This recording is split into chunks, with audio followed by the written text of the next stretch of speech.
Ang malinaw at regular na hugis ng triangle ay pinaniniwalaang swerte sa palmistry. Alamin natin kung ano ang ipinahihiwatig nito ayon sa kung saan ito nakapwesto. Kung ito ay malaki at nasa gitna ng palad, sign ito na maswerte ka at ikaw ang gagawa ng sarili mong karir. Swerte sa pera at ikaw ay magiging tanyag at kilala. Pwede kang maging leader at additional pa ang pagkakaroon ng maayos na kondisyon ng mapapangasawa.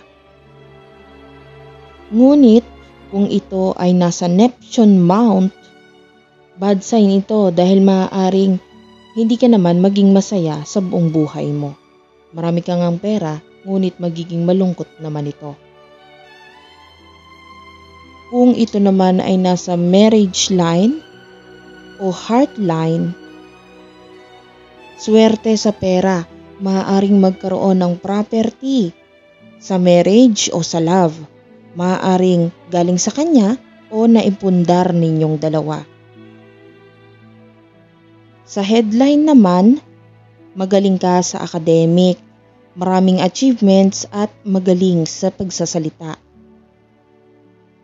Kung ito naman ay nasa lifeline, meron kang ugali na kinagigiliwan ng lahat, kaya maraming nais tumulong sa'yo. Maraming makaka-appreciate sa ginagawa mo. Pwede kang maging opisyal o negosyante. Magkakaroon ka ng maraming achievements sa iyong karera. Kung ito ay nasa bandang dulo ng iyong lifeline, marami ang hahanga sa iyo pagtanda mo. Maswerte rin kung ito ay nasa iyong wristline, lalo na kung ito ay nasa gitna dahil ikaw ay ipinanganak na blessed. Maaaring meron kang manahin o maging tanyag ka dahil ito ay nagpapakita ng fame at power.